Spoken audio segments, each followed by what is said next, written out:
हम लोग पिछले क्लास में कॉन्स्टिट्यूशनल बॉडीज कर रहे थे, संवैधानिक निकाय, यानी कि किस किस बॉडीज का जो वर्णन है, चर्चा है, वो संविधान में किया गया है, हमारे कॉन्स्टिट्यूशन में किया गया है। अब हम लोग नॉन कॉन्स्टिट्यूशनल बॉडीज कर रहे हैं। नॉन कॉन्स्टिट्यूशनल बॉडीज, ये सब आपको प्रिपेयर करना है। नॉन कॉन्स्टिट्यूशनल बॉडीज इन सब की चर्चा जो है संविधान में नहीं है, आर्टिकल में नहीं है, आपको आर्टिकल में नहीं मिलेगा, बट इससे क्वेश्चन एग्जाम में क्वेश्चन वगैरह पूछे जाते हैं। अब देखिए क्या क्या है, बोल देते हैं। नीति आयोग, आप लोग राइट डाउन कर लीजिएगा, राइट डाउन कर लीजिए। NITI Aayog, NITIAAYOG, NITI Aayog.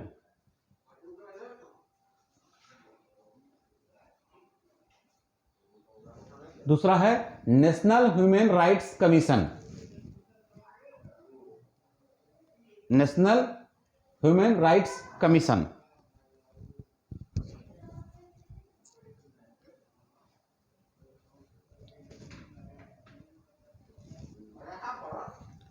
National human rights commission. हम लोग आज कर रहे हैं नॉन कॉन्स्टिट्यूशनल बॉडी। इन सब चीजों पर आप लोगों को प्रिपेयर करना है, जहां जहां से इंफॉर्मेशन मिले ये आप लोगों को देखना है।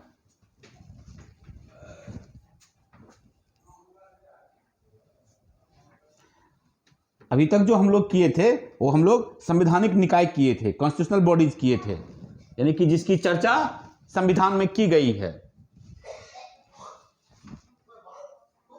और अब हम लोग कुछ कुछ ऐसे बॉडी की बात करेंगे जिसकी चर्चा हमारे संविधान में नहीं है, बट यह फंक्शन काम कर रहा है, किसी न किसी तरीके से यह काम कर रहा है। आप लोग इसके बारे में सुने भी होंगे। इन सब पर आप लोगों को क्या करना है, प्रिपेयर करके रखना है। इसका एस्टेब्लिशमेंट कब हुआ, इसके मेंबर्स कौन कौन होते हैं, इसका फंक्शन क्या है, तो ये सब इनके बारे में कुछ कुछ ऐसी जानकारी है जो आपको कलेक्ट करके रखना है। इससे आप लोगों को एग्जाम में क्वेश्चन बनता है। कॉन्स्टिट्यूशन का जब जीके जीएस का आप लोग एग्जाम दीजिएगा जुडिशरी के लिए, तो उसमें कॉन्स्टिट्यूशन से ये सब क्वेश्चन बनाए जाते हैं। इसमें से उसमें पहला हम लोग कर रहे हैं नीति आयोग। आप लोग नाम सुने भी होंगे। योजना आयोग पहले सुने थे ना, प्लानिंग कमीशन। हाँ, तो उसको मोदी जी सरकार आई और इसको यहां से उसका नाम बदलकर नीति आयोग कर दिया गया। इसके बारे में पढ़ेंगे हम लोग, नीति आयोग। दूसरा है हमारा national human rights commission. Human rights commission तो आप लोग सुने ही हैं। राष्ट्रीय मानवाधिकार आयोग, जब एक संस्था है बट इसका कॉन्स्टिट्यूशन में कहीं जिक्र नहीं है। पिछले क्लास में थोड़ा सा इसके बारे में बताए भी थे, इसका एस्टेब्लिशमेंट ईयर बताए भी थे आप लोगों को, तो फिर इस पर हम लोग थोड़ा चर्चा कर लेंगे।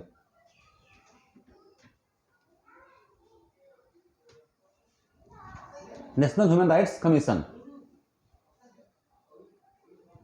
तीसरा है state human rights commission, state human rights commission.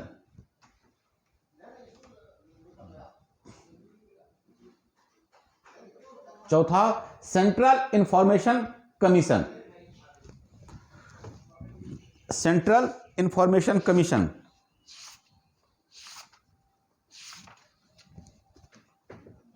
केंद्रीय सूचना आयोग, केंद्रीय सूचना आयोग।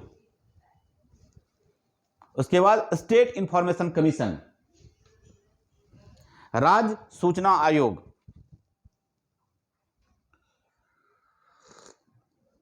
राज्य सूचना आयोग।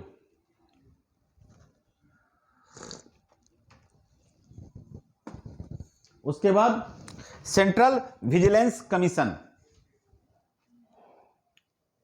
Central vigilance commission. केंद्रीय सतर्कता आयोग,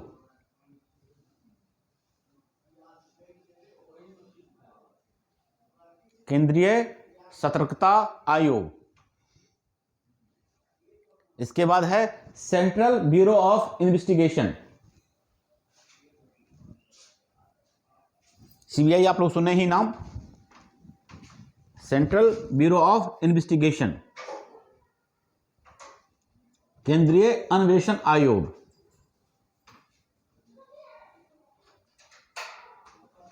एंड लास्ट है लोकपाल एंड लोकायुक्त। ये भी आप लोग सुने होंगे, लोकपाल, अन्ना हजारे का जो आंदोलन था, लोकपाल एंड लोकायुक्त, ये सब हमारा नॉन कॉन्स्टिट्यूशनल बॉडीज है। ये आपको संविधान के कहीं किसी भी आर्टिकल में नहीं मेंशन किया गया है।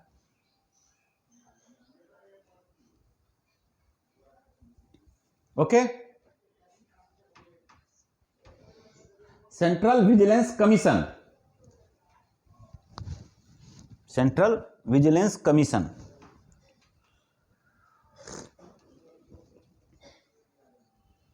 हाँ,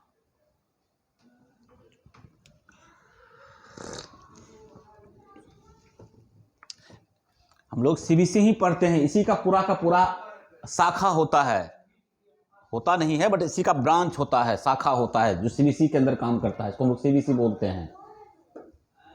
ये विजिलेंस का काम करता है, सब पे अपना निगरानी रखता है, जितने भी गवर्नमेंट एम्प्लॉई हैं उन पर निगरानी रखता है, कोई घूस तो नहीं ले रहा है। आप लोग सुने भी होंगे, विजिलेंस टीम आई पकड़ कर ले गई 50,000 के घूस के बदले, नहीं? अच्छा, हाँ,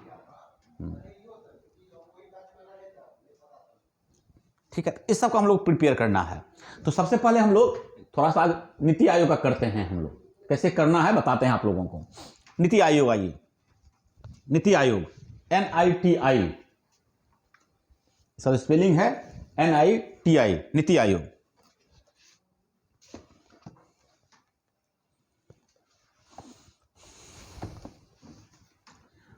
मोदी की सरकार कब बनी थी, याद है?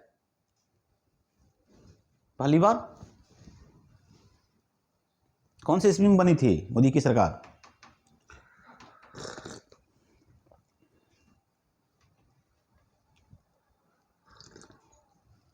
हाँ, 2000, हाँ 14 में, 14 में, हाँ एकदम एग्जैक्ट सही है, 14 में बनी थी।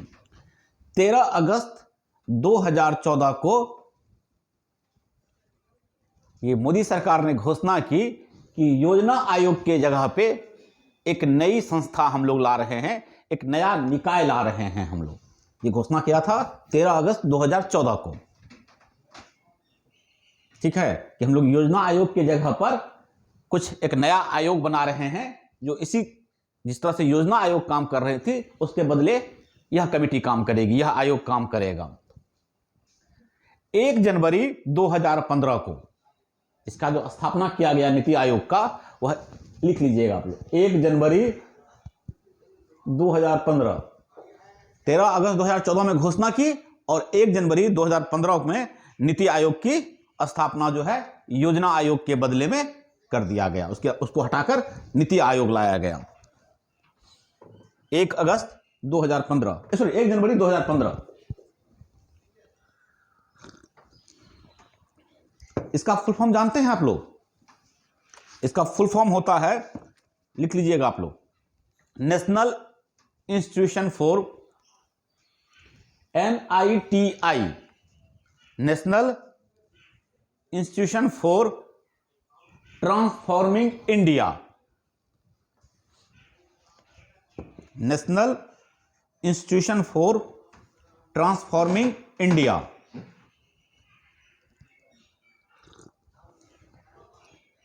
ओके,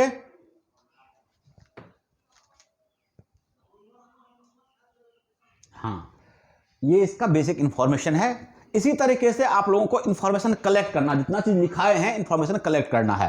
अब देखिएगा नीति आयोग का कंपोजिशन कैसे होता है, यानी इसमें कौन कौन सदस्य होंगे, ठीक है ना? सदस्य लिख लीजिएगा इसका।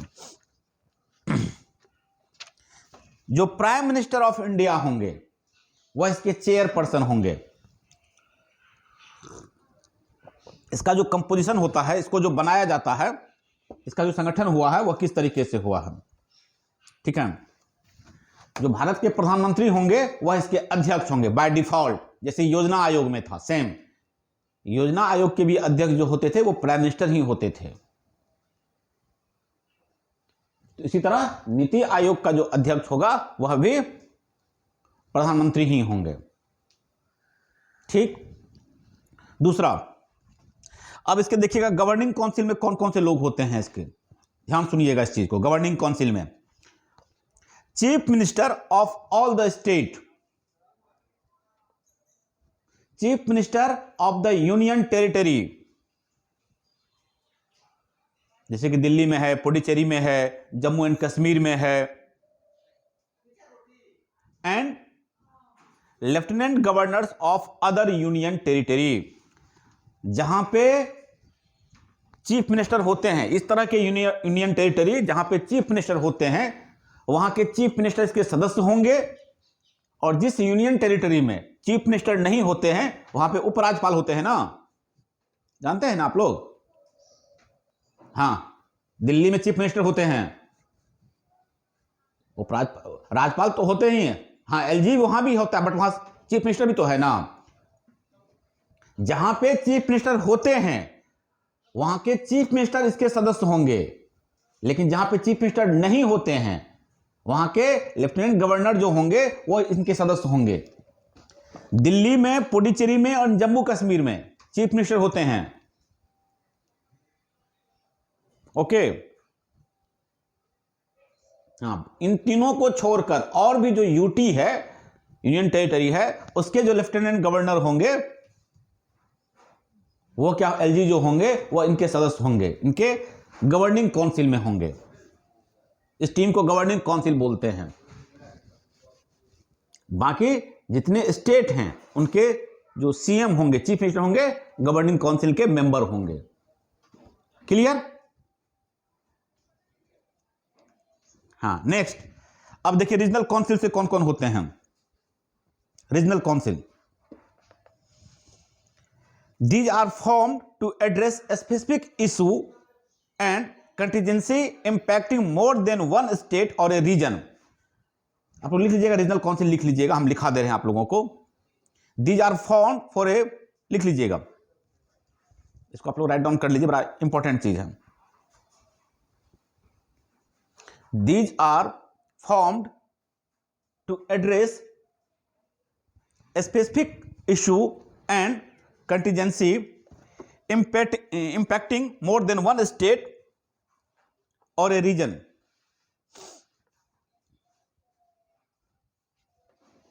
ठीक है। अब ये देखिए, ये कैसे, इसमें कहते क्या है समझ लीजिए, हम भेज देंगे पीडीएफ, आप लोग कर लीजिएगा, ये समझ लीजिए खाली। ये जो हम लोग रीजनल काउंसिल बोलते हैं, अब मान लीजिए कोई ऐसा रीजन है, एक या अधिक राज्य मान लीजिए, उनका कुछ ऐसा क्षेत्र है जिस क्षेत्र में कोई विशेष तरह का कोई मुद्दा है। जैसे हमारा जो है नॉर्थ ईस्ट है, उसका तो ज्योग्राफिकल कंडीशन अलग है, उसका इशूज, कुछ प्रॉब्लम्स कुछ अलग है। एक जनरल स्टेट जो है, एक हमारा जो जैसे बिहार है, यूपी है, एमपी है, इससे हटकर उसका कुछ अलग तरह का कुछ समस्या है कि नहीं है? हाँ, तो अगर कोई स्पेसिफिक इशू है किसी रीजन में, किसी स्टेट के किसी खास रीजन में, ठीक है, तो उसके समाधान के लिए आपको यह बनाया जाता है, रीजनल काउंसिल बनाया गया है। रीजनल काउंसिल, रीजनल काउंसिल, ठीक है ना। इसका टेन्योर फिक्स होता है कि इतने समय तक के लिए यह रहेगा, और इसको जो लीड कर रहे होते हैं, इसको जो हेड कर रहे होते हैं, वो पीएम साहब खुद कर रहे होते हैं। There are formed for a specified tenure, इसकी आपका जो समय सीमा दिया गया कि इस समय तक रहेगा, जब तक वो इशू रहेगा, जब तक वो मुद्दा सॉल्व नहीं हो जाता है, तब तक के लिए ये रीजनल काउंसिल बना हुआ रहेगा। और दीज आर, हाँ तो बोल ही दिए, these are governed by the prime minister, ठीक है। और किसके सहयोग से करते हैं? तो जिस एरिया का यह प्रॉब्लम रहता है, उस एरिया जिस स्टेट के अंदर आता है, उस स्टेट के सीएम के साथ इनका डायरेक्ट लिंकअप होता है, पीएम साहब का। Okay, clear? या फिर मान लीजिए कि जहां पे लेफ्टिनेंट गवर्नर है, सीएम नहीं है, तो उनके साथ इनका क्या रहेगा, मतलब कि उनके साथ मिलकर उस तरह के इश्यूज को क्या किया जाता है, वहां पे देखा जाता है, सॉल्व किया जाता है। और ये जो हमारा रीजनल कमीशन है उसको हेड वो कर रहा होता है जिसको पीएम साहब नामित करते हैं कि आप इस प्रॉब्लम को देखिए, और पूरा का पूरा ओवर कंट्रोल किसके हाथ में होता है, पीएम के हाथ में होता है, ठीक है ना। और पीएम साहब किसके सहयोग से काम करते हैं, सीएम के साथ काम करते हैं। और इसको वहां पे काम करने के लिए क्या करते हैं, किसी को मतलब कि लीड करने के लिए किसी को चेयरमैन बना देते हैं हम, उसको चेयरपर्सन बोलते हैं ना, हाँ चेयरपर्सन बना देते हैं हम। क्लियर, ये बात आ गई समझ में, बोलिएगा जरा। क्लियर मौसमी, क्लियर वंदना, क्लियर ना, निशा क्लियर।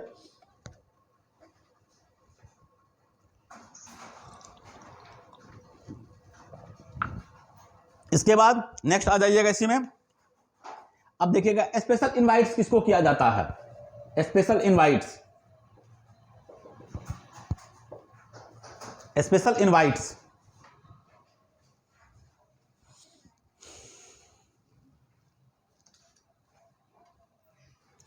अब इसमें प्रधानमंत्री साहब क्या करते हैं, जो किसी खास क्षेत्र के बहुत बड़े विशेषज्ञ होते हैं उसको इस टीम में रखा जाता है। इसको हम लोग विशिष्ट आमंत्रित बोलते हैं, स्पेशल गेस्ट बोलते हैं ना उसको, स्पेशल इनवाइट्स। कोई विशेषज्ञ, मान लीजिए कि हमको इकोनॉमिक्स कहीं का वो देखना है, हमको अर्थ से जुड़ा हुआ, अर्थशास्त्र से जुड़ा हुआ कोई हमको मामला आया है, ठीक है ना, उस पर काम करवाना है, तो जो इकोनॉमिक्स के जो अर्थशास्त्री हैं, बहुत बड़े अर्थशास्त्री हैं, उनको इस टीम में रखा जाता है, ठीक है ना। कोई बहुत बड़ा एक्सपीरियंस होल्डर है, जिसके पास बहुत सालों का अनुभव है, एक्सपर्ट है कोई, उनको स्पेशल इनवाइट्स के अंदर उस टीम में रखा जाता है, नीति आयोग के टीम में रखा जाता है। Experts, specialist, practitioner with relevant domain knowledge as special invites nominated by the prime minister. Prime minister चुनकर नॉमिनेट करते हैं और चुनकर इस टीम में रखते हैं। क्लियर, चौथा हो गया हमारा स्पेशल इनवाइट्स। क्लियर,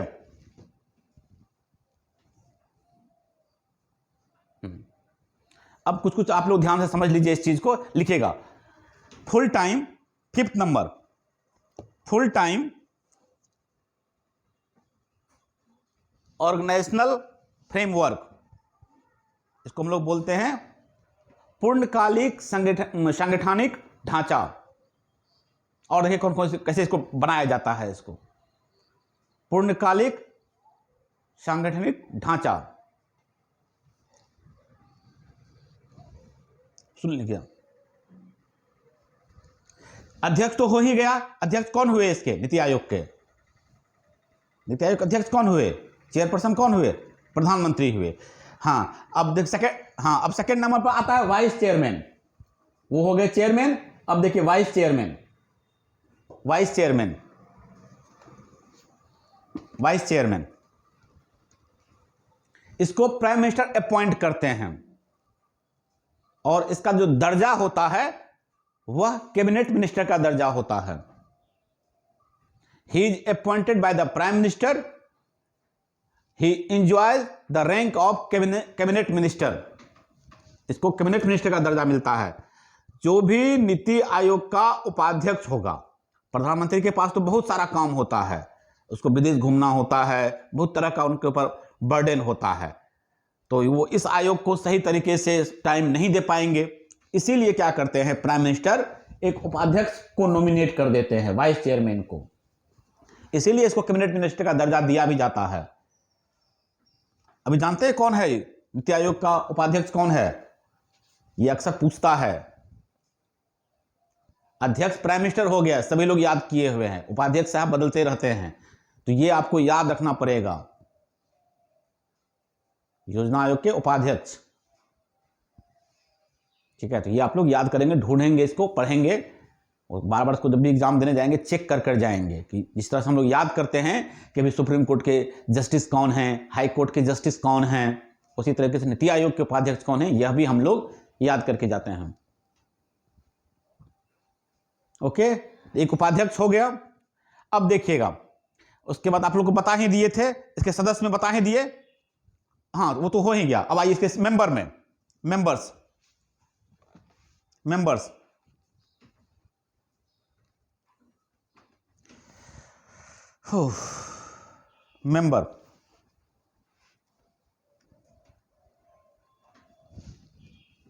इसको कैसे ढांचा बनाया जाता है, तो मेंबर्स में किसको किसका नाम बताए थे आपको,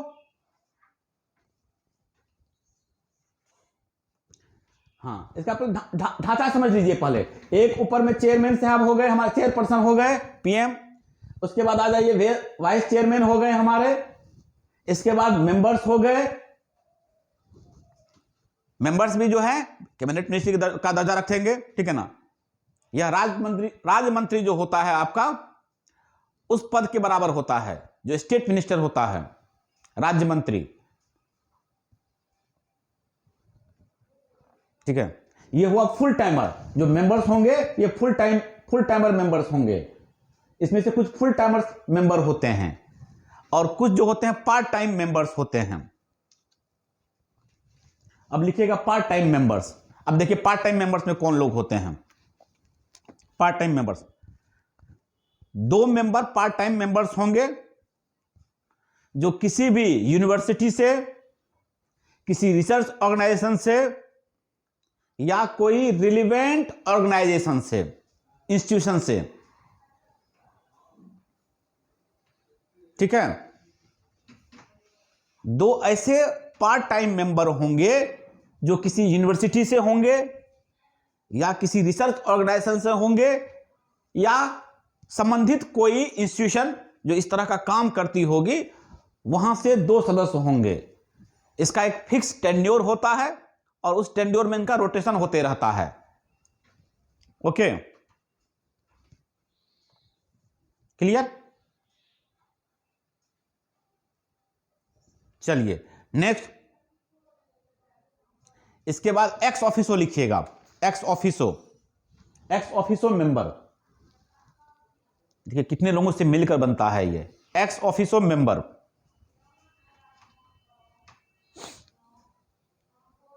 इसमें 4 सदस्य होंगे, maximum of 4 members of the union council of ministers to be nominated by the prime minister. Ex officio member, केंद्रीय मंत्री परिषद के 4 सदस्य, अधिकतम 4 सदस्य, प्रधानमंत्री द्वारा नॉमिनेटेड, प्रधानमंत्री के द्वारा जो नामित होंगे, मैक्सिमम 4 ऐसे सदस्य होंगे जो केंद्रीय मंत्रिपरिषद से होंगे।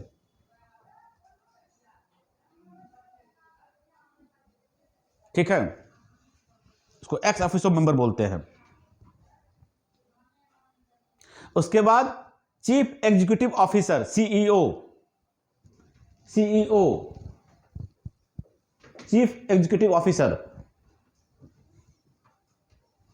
इसको भी प्राइम मिनिस्टर अपॉइंट करते हैं। यह भी प्राइम मिनिस्टर के द्वारा अपॉइंटेड होंगे और इसका भी एक टाइम लिमिटेशन दिया हुआ है, फिक्स पीरियड है इसका भी। और वह गवर्नमेंट ऑफ इंडिया में सेक्रेटरी रैंक के होंगे, इनको हम लोग सचिव बोलेंगे, सेक्रेटरी रैंक के। गवर्नमेंट ऑफ इंडिया के अंदर यह सचिव पद, सचिव जानते हैं आप लोग, सेक्रेटरी सुने हैं, कौन होता है सेक्रेटरी, कौन होता है, हाँ सीनियर आईएएस। जब एक आईएएस प्रमोट होते होते होते सीनियर आईएएस के रैंक पे जाता है तो वो सेक्रेटरी हो जाता है और सेक्रेटरी डायरेक्ट पीएम को रिपोर्ट करते हैं, इसके सिवा वो किसी को रिपोर्ट नहीं करते हैं। बहुत बड़ा पद है सेक्रेटरी का पद, बहुत बड़ा पद होता है। वो सीधा प्राइम मिनिस्टर को रिपोर्ट करते हैं किसी भी चीज के लिए। वो ऐसे समझिए कि प्राइम मिनिस्टर का लंगोटिया यार हो गए, उन्हीं के साथ खाना पीना चलता है इनका। जैसे हमारे अभी राज्य में शिक्षा सचिव हैं, कौन है? के पाठक। हाँ, देख ही रहे उनका ना, पूरा बिहार को हिलाए हुए हैं वो। कितना बड़ा पद है, शिक्षा में कितना एकदम परिवर्तन ला रहे हैं वो, बहुत बड़ा पद होता है। तो स्टेट में है तो सोचो जो पीएम को रिपोर्ट करते होंगे उनका कितना बड़ा पद होता होगा, नहीं? हाँ, तो उसको हम लोग वो सीईओ के पद पे होते हैं, चीफ एग्जीक्यूटिव ऑफिसर, जो सेक्रेटरी के रैंक के होंगे, ठीक है ना? ठीक है, उसके बाद इनका एक ऑफिस सचिवालय बना के, एक ऑफिस बना के रखते हैं, जैसा समझा जाएगा, जहां समझा जाएगा कि ऑफिस यहां पे रहेगा इसका नीति आयोग का, तो वहां उसका ऑफिस होगा। ये इसका सिनारियो है, समझे? ये बहुत मतलब अच्छे स्तर पे काम कर रहा है। देखिए कि ये संवैधानिक निकाय नहीं है, फिर भी कितना ऑर्गेनाइज्ड है कि चेयरपर्सन होंगे हमारे, इसके बाद गवर्निंग काउंसिल है जिसमें कि स्टेट के जो सीएम होंगे गवर्निंग काउंसिल में रहेंगे। मेंबर्स नहीं, मेंबर्स का हम लोग अलग बनाए हुए हैं, जो प्रधानमंत्री नॉमिनेट करेंगे मेंबर्स को, वो अलग है। ये ऑटोमेटिक जो भी स्टेट के सीएम होंगे ऑटोमेटिक वो गवर्निंग काउंसिल में होंगे, तो उसका भी उस तरह से काम चलता होगा, वोट करने का राइट होता होगा, वो अपना इंटरनली अपना जैसे इसका सेटअप किया गया होगा उस तरीके से काम करता होगा। ये गवर्निंग काउंसिल होगा इसका, ठीक है ना? फिर रीजनल काउंसिल बनाया हुआ है, फिर उसके बाद स्पेशल इनवाइट्स किया हुआ है, फुल टाइम मेंबर है,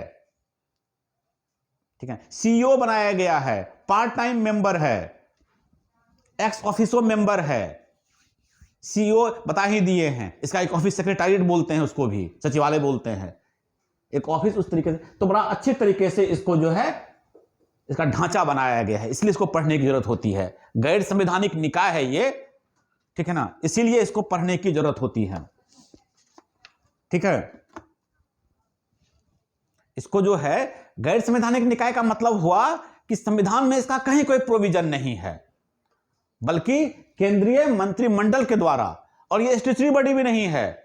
स्टैट्यूटरी बॉडी क्या बताए थे? जो पार्लियामेंट से पास होता है,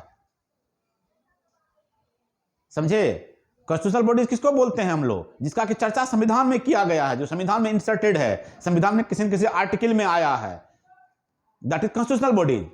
स्टैट्यूटरी बॉडी बोलते हैं जो कि पार्लियामेंट के लॉ के द्वारा पास है, पार्लियामेंट से पास है, जैसे आप लोग बताए थे CA institute, CS institute, okay, that is statutory body. लेकिन इसको बोलते हैं नॉन कॉन्स्टिट्यूशनल बॉडी बोलते हैं। ये पार्लियामेंट से भी पास नहीं है, बल्कि केंद्रीय मंत्रिमंडल के द्वारा इसको इसका ढांचा बनाया गया है। और 65 साल से चला आ रहा था योजना आयोग, जब से हमारा देश 65 साल के आसपास है, 65 साल से योजना आयोग एस्टेब्लिश हुआ था, 65 साल पहले, और तब से चला आ रहा था उसी फॉर्मेट पे। मोदी जी आए, योजना आयोग को बदल दिए, नीति आयोग नाम रख दिए, काम लगभग एक ही जैसा।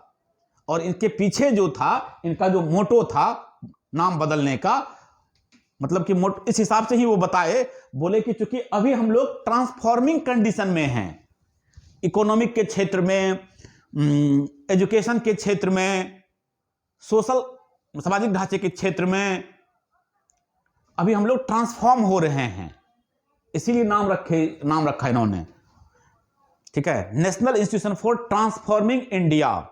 अभी हम लोग अपने आप को ट्रांसफॉर्म करने के फॉर्म में हैं, तो यही सोचकर उन्होंने इनका नाम नीति आयोग रखा, ठीक है। एक ये हो गया इसका। इसके बाद इसका ऑब्जेक्ट देख लीजिएगा, ऑब्जेक्ट, इसका काम क्या क्या है, इसका वर्क देख लीजिए, वो फंक्शन देख लीजिएगा, फंक्शन हम भेज देंगे, देख लीजिएगा आप लोग, थोड़ा बता देते हैं आप लोगों को थोड़ा थोड़ा। Design policy and program framework, foster cooperative federalism, monitoring and evolution, इसको थिंक टैंक भी बोलते हैं, ये याद रखिएगा, थिंक टैंक, भारत सरकार का think tank, think tank of India, ये याद रखिएगा, पूछा जाता है एग्जाम में, थिंक टैंक भूल मत जाइएगा, think tank, THINK।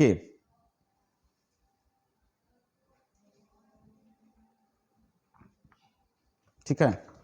Think tank समझते हैं किसको बोलते हैं? आप लोग ये वर्ड सुने, थिंक टैंक, THINK। हाँ, आप तो पॉलिटिक्स से जुड़े हुए लोग हैं, थिंक टैंक जानते होंगे। यानी कि ऐसे लोग, ठीक है ना, जो कि आपको दिमाग देते हैं। नहीं, हाँ, आप कुछ बड़ा काम करते हैं तो अपने पीछे एक थिंक टैंक बना के रखते हैं जो कि आपके लिए योजना बनाता है। आप जब कभी इलेक्शन फाइट करते होंगे, इलेक्शन लड़ते होंगे, ठीक है, तो तीन चार लोगों का आप एक ग्रुप बनाते होंगे, पढ़े लिखे प्रबुद्ध लोगों का, कि आप हमको सलाह दीजिए क्या क्या करना है, कैसे करना है, प्रचार कैसे करेंगे, ठीक है ना, कहाँ कहाँ किससे मिलना है, कैसे कहाँ पे पैसा इन्वेस्ट करना है कि मेरा इलेक्शन में हमको प्रमोट मतलब सही हो जाए मेरे लिए। उसको हम लोग थिंक टैंक बोलते हैं। ये 5-6 लोगों का समूह होता है, यही जो है वो थिंक टैंक है। भारत सरकार का यह थिंक टैंक है। इसका काम ही वही होता है, भारत सरकार को सलाह देना कि आप किस तरीके से समन्वय कर सकते हैं स्टेट के साथ, किस तरीके से किस डिपार्टमेंट में आप किस तरीके से काम करेंगे कि उसका डेवलपमेंट होगा। इसलिए इसका नाम ही प्लानिंग कमीशन था, प्लानिंग करना ही इसका काम था। और वो प्लानिंग किस तरीके से आप ले जाएंगे ग्राउंड स्तर पे, वही सेम काम इसका भी वही है। Okay,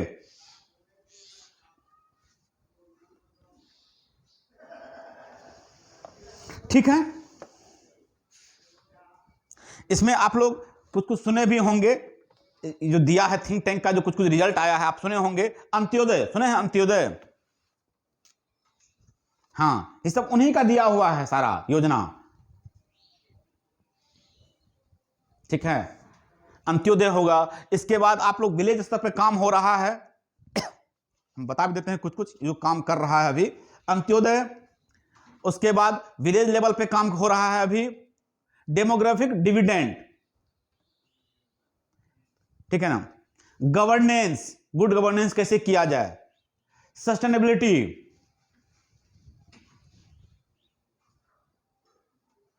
population, SC ST OBC के साथ किस तरीके से समन्वय किया जा सके, ये सब जनरली थिंक टैंक जो है अभी इस पर काम कर रहा है। ओके,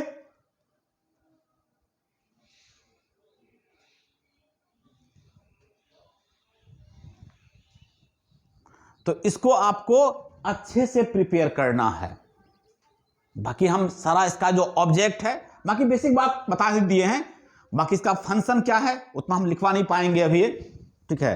तो हम, मेरे पास है लिस्ट है कि इसका फंक्शन क्या क्या है, हम फंक्शंस भेज देते हैं, मेन काम है। बाकी जो अभी बताए हैं ये बहुत इंपॉर्टेंट चीज है, चेयरमैन, वाइस चेयरमैन, ये सब, क्योंकि ये आपको MCQ में पूछा जाएगा तो वहां पे आपको टिक करना है। अब फंक्शन में सेम फंक्शन है, इसका काम है प्लानिंग करना, स्टेट और राज्य के बीच, स्टेट और केंद्र के बीच में जो समन्वय स्थापित होता है, किसी प्लानिंग को कैसे काम करवाएंगे, उसका कैसे मतलब उसको वो ड्रॉ लाइन बनाता है कि हम उसको कैसे ग्राउंड स्तर पर लेके जा सकते हैं, कैसे किस स्टेट में हम ऐसा कर सकते हैं। तो हर एक क्षेत्र में जहां भी हम थोड़ा सा डाउन पड़ रहे हैं वहां के लिए ये लोग योजना बनाता है। बहुत सारा इसका लिस्ट है, हम बता नहीं पाएंगे अभी, तो वो आपको करना है। क्लियर?